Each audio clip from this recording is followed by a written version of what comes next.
everyone, it's Bob McCraney with Texas Pride Realty Group, brokered by HomeSmart Stars. Today we are continuing Packed Up. We are talking about the homophobic, transphobic, anti-diversity donations that the Realtor PAC and in Texas Tree PAC are giving to politicians who break Article 10 of our Code of Ethics, which is the non-discrimination part of our Code of Ethics. So we're just going to have a general conversation. We obviously just came off of the November elections where things seem to go fairly well for the folks who are, diversity centric or claim to be diversity centric. Not everybody in one party is or is not.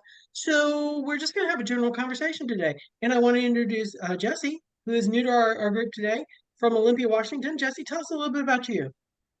Yeah, so I just saw the invite, and this is something that's been on my mind for a long time, especially going back to 2021, when I started real estate. I actually activated my license in January of 2021, and that was at the same time that the J6ers, stormed the Capitol, and then RPAC was called out by some members saying, "Hey, you're giving money to a lot of these people that are in the so-called sedition caucus, and what are you going to do about that?" And then they said, "Oh, we're not going to continue to fund people that are participated and fan the flames of treason, And then they turned around and fucking did again. And it just became, to me, it's like, okay, it's very clear. I raised it with the, Keller Williams is where I was at the time, leadership, with, hey, we need to be able to have a say whether or not our dues are in part funding RPAC. And then seeing that, NAR has backpedaled a lot on the code of ethics, and just, it seemed that it was headed in a better direction, sort of like atonement for all the discrimination and, marginalization of different groups through the years. And now they're just like, oh, whichever way the wind blows. So it's interesting, and Leslie and I have known each other for years and years and years. It's interesting that we have 5 diversity groups. We have the Women's Council, we have National Association of Realists, we have ARIA, we have I'm forgetting one. And we have the LGBTQ Alliance. We have the Hispanic diversity group. And thank you. And words just fly out of my head. So we have these diversity groups, and we have Article 10, which is very comprehensive for diversity. And in the background, we're taking our money and handing it to the politicians who want to break every one of those groups. But we are just thrown into donating to the PAC. Every meeting, every email, every renewal, you have that little thing you got to go find and unclick. Yeah. It's automatically on. And it's just, to me, such a weird situation, such a hypocrisy that we are funding the people who want to break our own code of ethics.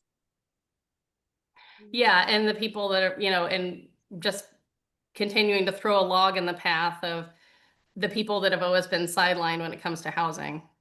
Right, right.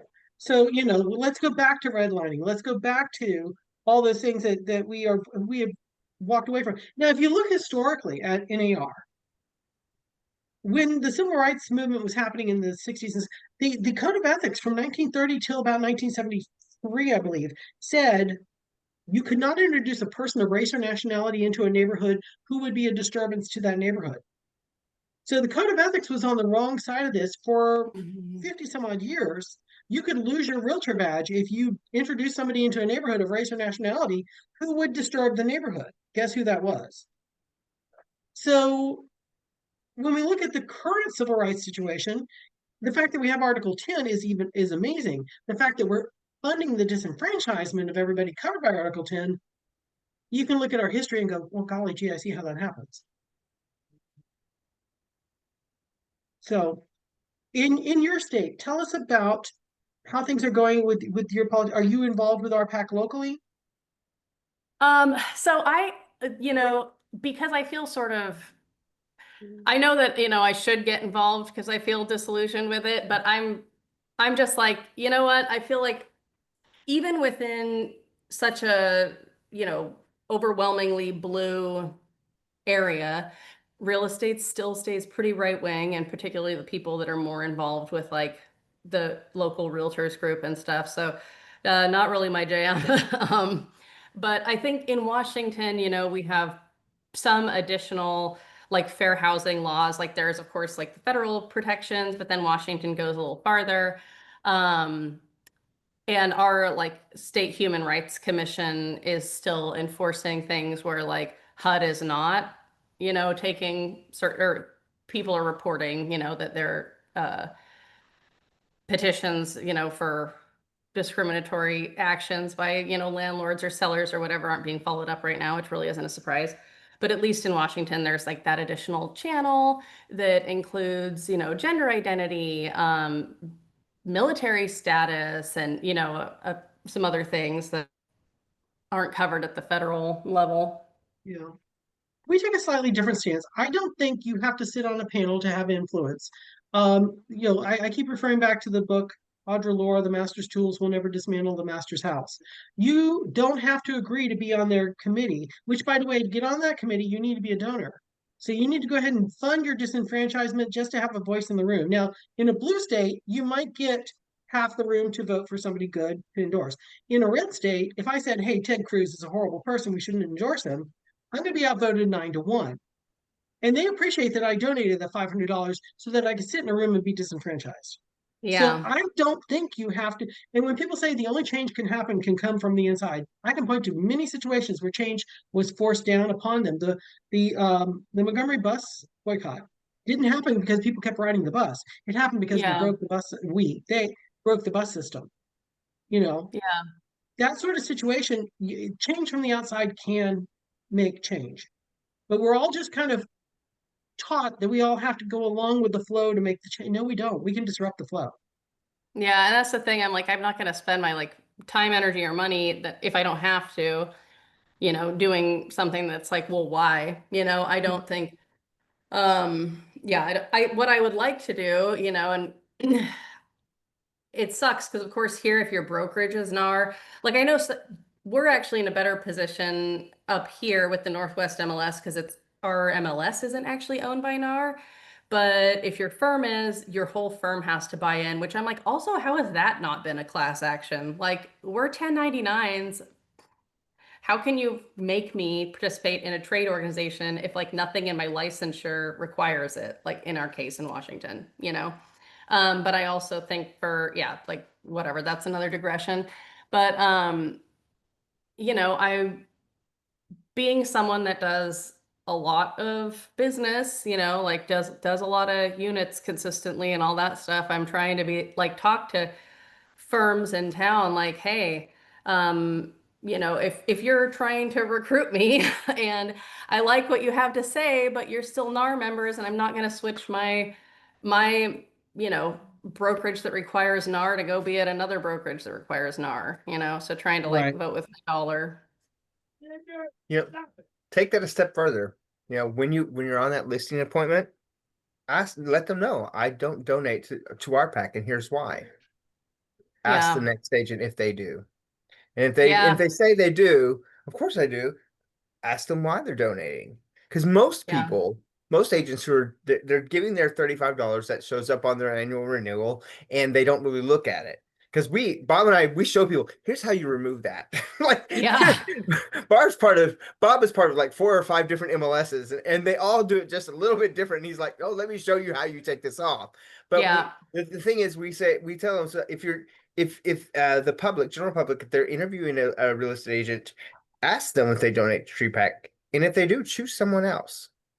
Choose Hmm. someone else. Especially if they're from one of the communities that's disenfranchised. If you're from a Yes. Yeah. disenfranchised community and you're selling or buying a home, do you want to work with an agent who's going to give money to your population being disenfranchised? Yeah. It's great when Melody down the way is your mom's friend from work and she's a realtor. But if she gives to RPAC, first of all, she may not even realize what's going on. Second of Yeah. all, is that enough to walk across women's rights, trans rights, gay rights, African American Yeah. rights? Is it worth that?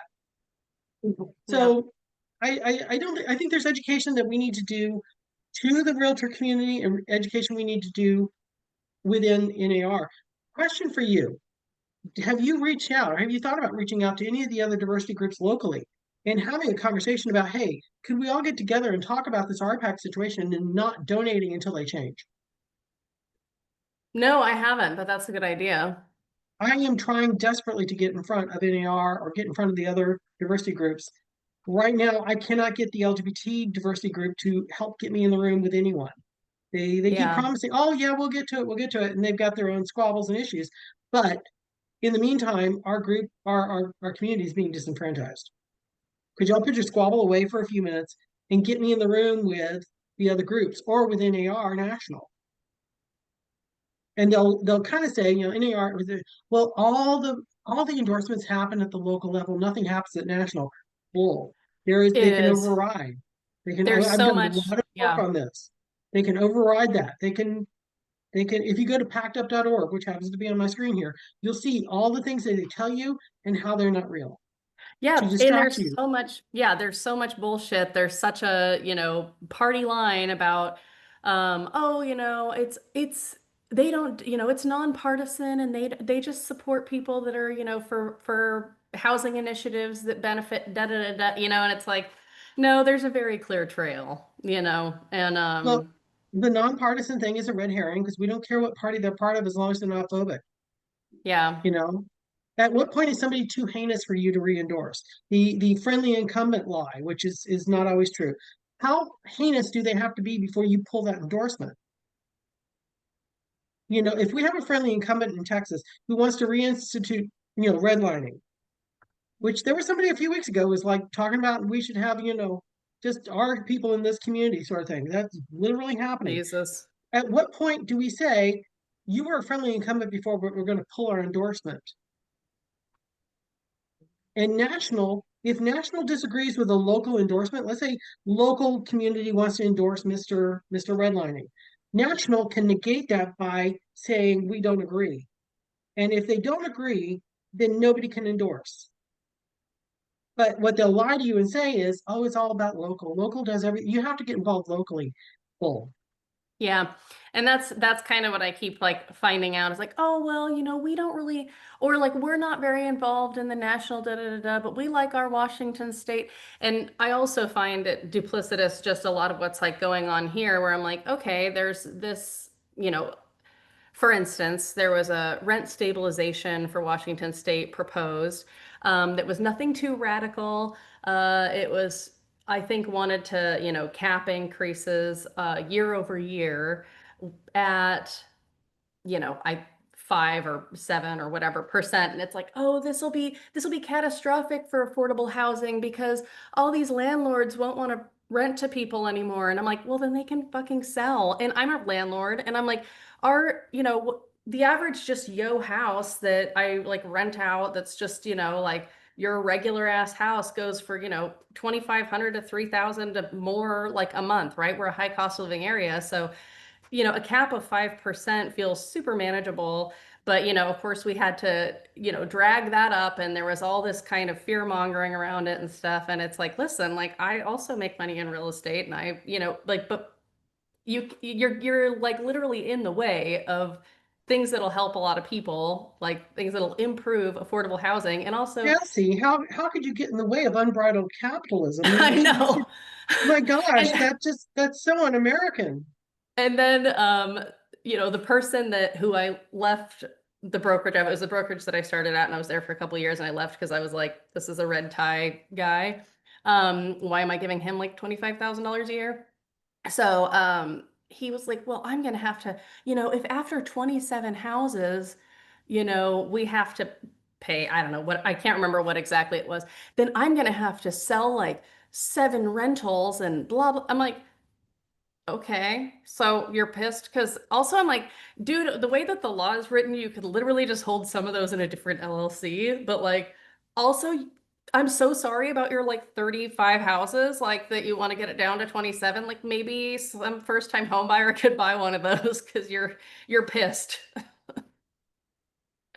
That would get certain people onto the property ladder and get them moving along and help the economy. And every house we Yep. sell stimulates the economy 20 to Yeah. 30,000 in paint and carpet and fences and things and furniture Yep. and new Yeah, it's pots like and let's get some of pans. this moving. The more the water circulates, the better the pool looks. Yeah. And it's like The more the water stagnates, the worse the pool looks. and these are the people that are super active in our local, Thurston County, Association of Realtors and all that. And then they're all over the place. Like, we spent all day advocating for affordable housing when really what they're doing is the exact opposite. And I'm just like, okay, it's like double speak. It literally is. And we've been going through this. I've been fighting the PAC since I got into real estate in 2003. I kind of first became aware of it in around 2005, and I was like, wait, what? What are we doing with this money and where's it going? So After he now that gave we also, $35 twice or three times because he didn't know what it's for, because like every agent does. I was young and silly, I didn't know. So now they've got this kind of dark money fund that they're using that isn't part of RPAC, which is the American Homeowners Alliance. And that's fully funded by realtor people. And the Yeah. people apparently on the board are all part of the Realtor Association, and they meet in the Realtor building, but they're technically not part of us. We don't Well, see and them. And that's the thing too, like because 80 or 90% of their funds go to, they don't go to, apparently they don't go to individual candidates, they go to right-wing PACs. And that's how they're mm, getting around. Well, we donate to candidates equally, and we don't care whether it's equal or not party-wise, because yeah. homophobes can be on either side, transphobes can be on either side. But when they're giving their secret money fund mostly to conservative PACs, like 80 some odd percent, New York Times quote, that's kind of skirting around the whole thing. And where and does Yeah, that us it money is. as and us being a part, being members of the National Association, these are part of our dues that we're paying. This is not Yeah. say we get to opt out of this shit. We are not Yep. allowed. This is not an opt-out option. They're using the dues we pay them to fund our disenfranchisement. Yeah, and that's what it's one of the objections that I get from people when they're like, "Oh, well, you can just not do the RPAC donation." And I'm like, "I don't, but I'm still paying for these other, PACs to be funded that are Hmm. undoing, what I want to be doing, And by the way, so most agents don't know about these other packs that are being funded. Most of them have no idea. so one thing to ask you in Washington State, do you have like the NAR image fund when on your I'm not renewals? sure. Double check your renewals and maybe get back to me. I'm a member of Delaware, Texas, and Florida. There are image funds, there are advocacy funds that are not optable. Okay, each one of them have RPAC, or in Texas, it's called TREPA, Texas Real Estate Political Action Committee. They all have the PAC donation that you can take off, but these visibility funds and these advocacy funds are not something you can change. And when you ask about them, you get kind of a vague answer about, stuff and things. The other thing that they'll tell you is, well, Jesse, if you just donate $10,000, you can direct where that goes. Well, the first 1,000 has to be donated to the PAC. And then the other nine, you directly give to the candidate of your choice, but you tell them it's because of realtors. Why not just Mm, give the whole 10 to the realtor or 10 to the candidate and not have to give that 1,000 that they can now take and do anything with yeah. and disenfranchise you? It's quite a little system. And when we start talking about this, the PAC to them is more important than the Code of Ethics, than the Association of Realtors, than the MLS. It's their power base. We're just asking that they uphold their Code of Ethics while they're gaining their power base. That's all we're Yeah. asking. So Yep. I'm gonna wrap up the recording part of this. Thank you all for listening. If you have any questions, we have monthly meetings about this. Reach out to me, Bob McCraney, and we hope to have more help in the future getting this message out.